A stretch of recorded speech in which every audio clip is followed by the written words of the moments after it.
अखंड सौभाग्य के लिए महिलाएं हरतालिका तीज का व्रत रखती हैं और ये व्रत भाद्रपद महीने, जिसे हम भादों का महीना भी कहते हैं, शुक्ल पक्ष की तृतीया तिथि को रखा जाता है। इस व्रत में महिलाएं भगवान शिव और माता पार्वती की पूजा करने के बाद अपने पति की लंबी आयु का वरदान मांगती हैं। पूरे दिन का निर्जला व्रत रखने के बाद पूरे विधि विधान से हरतालिका तीज की पूजा की जाती है। तो अगर आप पहली बार हरतालिका तीज का व्रत रख रही हैं, तो आपके लिए ये जानना जरूरी है कि तीज के अनिवार्य नियम कौन कौन से हैं और इस दिन क्या क्या करने से बचना चाहिए। इस व्रत को हरतालिका तीज इसलिए कहा जाता है क्योंकि एक कथा के अनुसार माता पार्वती के पिता उनका विवाह माता पार्वती की इच्छा के विरुद्ध भगवान विष्णु से कराना चाहते थे। तब माता पार्वती की सहेली उन्हें अपने साथ घने जंगल में ले गई। इस बात का पता माता पार्वती के माता पिता को नहीं था, क्योंकि कथा के अनुसार माता पार्वती की सखी उनका हरण करके उन्हें जंगल में ले गई थी ताकि वे कठिन तपस्या में रत होकर भगवान शिव को पति रूप में प्राप्त कर सके। इस प्रकार हरण किए जाने पर इस व्रत का नाम हरतालिका पड़ गया। हर का अर्थ होता है अपहरण और तालिका का अर्थ होता है सहेली। इस प्रकार हरतालिका शब्द बना है।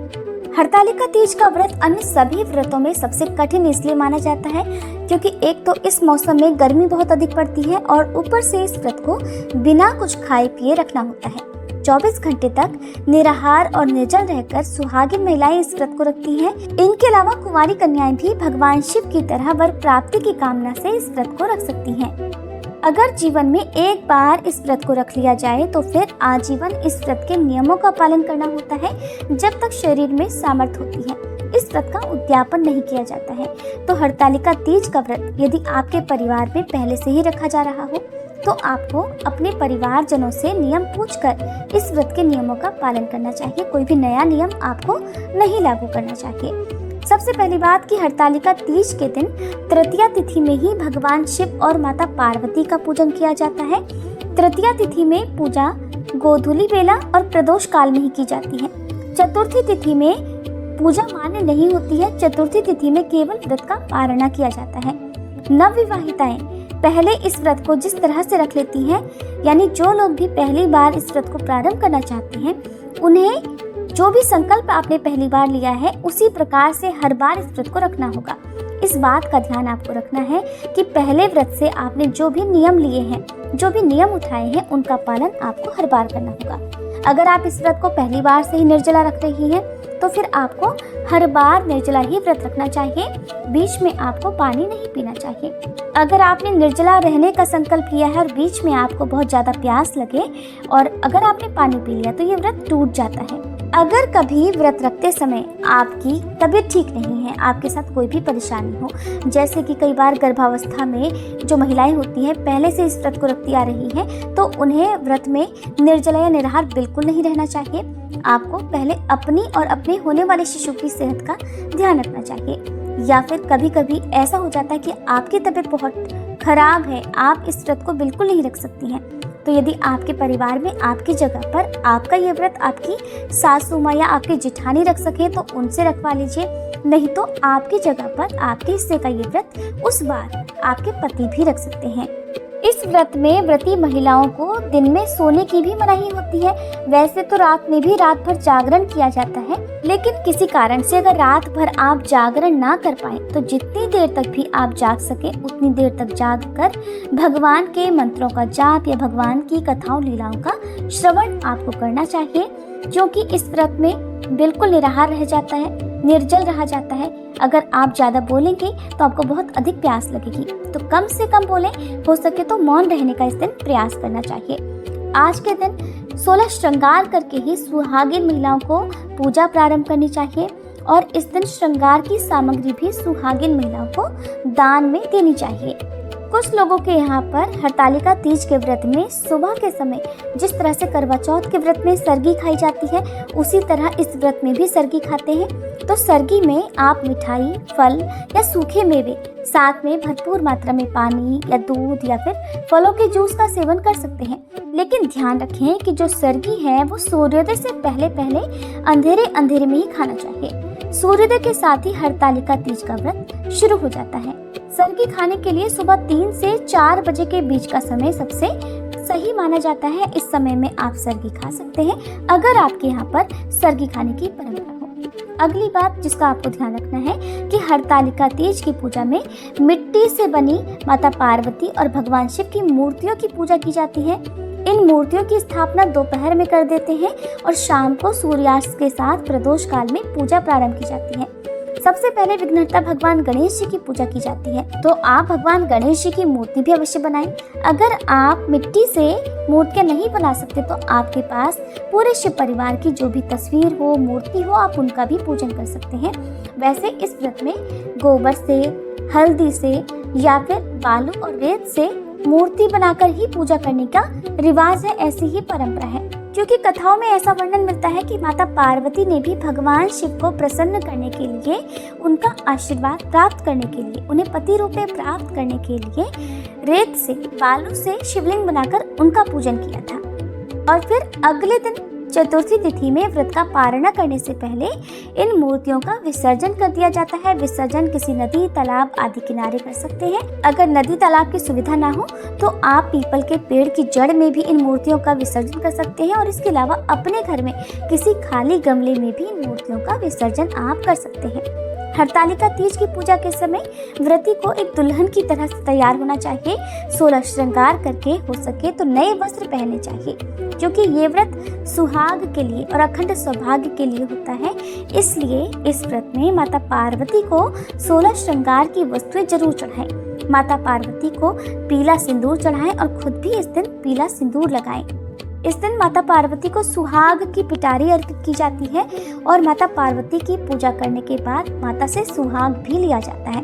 इस नियम का पालन सभी सुहागिन महिलाओं को जरूर करना चाहिए। जो कुंवारी कन्या इस व्रत को रख रही है उन्हें इस दिन माता पार्वती को श्रृंगार की सभी सामग्रियां अर्पित करनी चाहिए। सिंदूर, मंगलसूत्र, काजल, बिंदी, मेहंदी, चूड़ियां, लाल चुनरी आदि सब कुछ अर्पित करना चाहिए। लेकिन जब आप माता पार्वती से आशीर्वाद लेती हैं तो आप काजल, बिंदी, चूड़ी या लाल चुनरी इनमें से कुछ अपने लिए प्रसाद रूप, आशीर्वाद रूप में माता से ले सकती हैं। व्रत का पारणा करते समय माता से सुहाग लिया जाता है।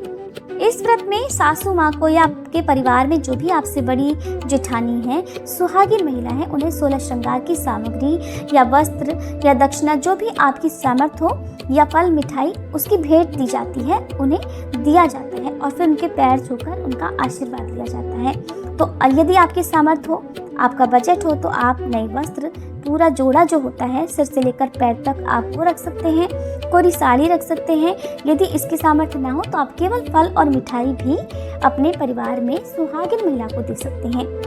क्योंकि ये व्रत पति के लिए होता है, परिवार में सुख समृद्धि की कामना से भी इस व्रत को रखा जाता है। ऐसे में शाम की पूजा अगर हो सके तो पति के साथ कर सकते हैं या फिर पति को भी आज के दिन कथा का श्रवण करवा सकते हैं। ध्यान रखें कि जब आप व्रत का पारणा करते हैं उस समय आपको एक बात का ध्यान रखना होता है, क्योंकि आपने इस व्रत को 24 घंटे तक निर्जल रहकर रखा है।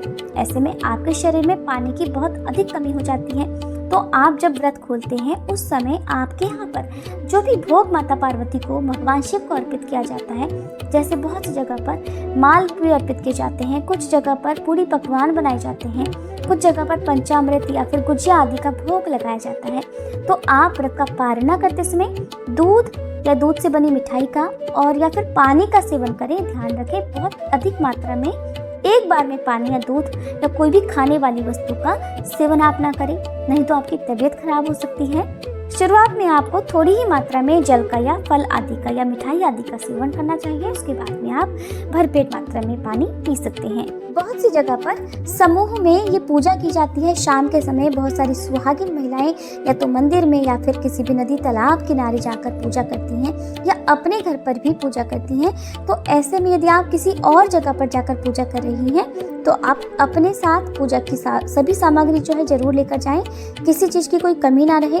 क्योंकि इस दिन श्रृंगार की सामग्रियों का प्रयोग होता है, श्रृंगार की सामग्री दान में दी जाती है, खुद भी मेहंदी आदि लगाई जाती है, 16 श्रृंगार किया जाता है। तो आप मेहंदी आदि एक दिन पहले लगवा लें और श्रृंगार की जो भी सामग्री है उसे लेते समय आप अच्छे से चेक कर लें। कोई भी सामग्री खराब नहीं होनी चाहिए, खंडित नहीं होनी चाहिए और जब आप दान में इन सामग्रियों को देते हैं तो उसे भी अच्छे से आप चेक कर लें। दान आप किसी को भी दें, साथ में कुछ दक्षिणा जरूर देना चाहिए। बिना दक्षिणा के दान अधूरा रहता है। आज के दिन आप मंदिर में जो भी फल या मिठाई चढ़ाते हैं, उसका एक हिस्सा आप बैल को या गौ माता को खिलाएं और उसमें से कुछ हिस्सा आप मंदिर में भी रख कर आएं। व्रत करने वाली महिलाओं को इस दिन किसी पर भी गुस्सा नहीं करना चाहिए। अपने पति के साथ किसी प्रकार का कैसा भी क्लेश या मनमुटाव नहीं करना चाहिए। अगर आप इस व्रत को रखती हैं तो किसी बुजुर्ग का अपमान भूले से भी ना करें, क्योंकि ऐसा करने से व्रत का कोई भी फल नहीं मिलता। हरतालिका तीज व्रत में 24 घंटे का यानी तीज के सूर्योदय से लेकर अगले दिन के सूर्योदय तक व्रत रखा जाता है। अगर कोई महिला प्रेग्नेंट हो, गर्भवती हो और हमेशा इस व्रत को रखती आ रही हो, तो आप ऐसे में व्रत बिल्कुल ना रखें। और आप इस दिन व्रत तो ना रखें, लेकिन सुबह और शाम की पूजा विधि विधान से कर सकते हैं। और इसके अलावा कथा का श्रवण या भगवान के और माता पार्वती के मंत्रों का जाप आपको जरूर करना चाहिए। इस दिन आप 24 घंटे तक अखंड ज्योत भी अपने घर के मंदिर में जला सकते हैं। भूल कर भी इस दिन काले या सफेद वस्त्रों का प्रयोग नहीं करना चाहिए, क्योंकि ये व्रत पति की लंबी आयु की कामना से रखा जाता है, अखंड सुहाग के लिए रखा जाता है। तो आप आज के दिन ऐसी कोई भी सुहाग की सामग्री जो अब आपके काम में नहीं आती है, भूल कर भी घर से बाहर ना फेंकें। और इस दिन सुहागिन महिलाओं को बाल, नाखून आदि भी नहीं काटने चाहिए। अगर आपके द्वार पर कोई भी याचक आता है तो उन्हें भी खाली हाथ बिल्कुल न लौटाएं। इस दिन कुछ न कुछ दान की सामग्री दें। अगर कोई सुहागिन महिला आपके द्वार पर आए तो आप उन्हें भी सुहाग की सामग्री का दान दे सकती हैं। अगर कोई व्रती महिला इस दिन गलती से किसी भी प्रकार का कोई पदार्थ जैसे अन्न आदि ग्रहण कर लेती है, तो अन्न की प्रकृति के अनुसार ही उनका अगला जन्म उस योनि में ही होता है।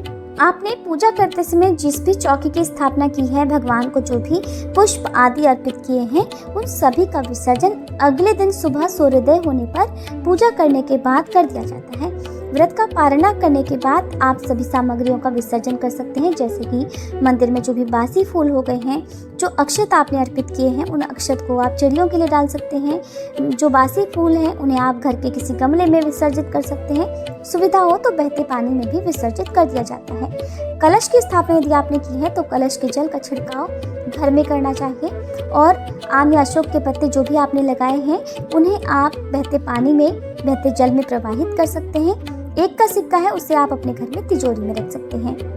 आपने मिट्टी के जिस भी बर्तन का, जैसे मिट्टी का लोटा हो या मिट्टी का दीपक आपने प्रयोग किया है, उनका विसर्जन भी आपको कर देना चाहिए। अगर किसी महिला को व्रत के दिन पीरियड्स हो जाए और आपने ये व्रत रखा है, तो ऐसे में आपको इस व्रत को बीच में नहीं तोड़ना चाहिए। पीरियड्स की अवस्था में भी आप इस व्रत को रख सकती हैं।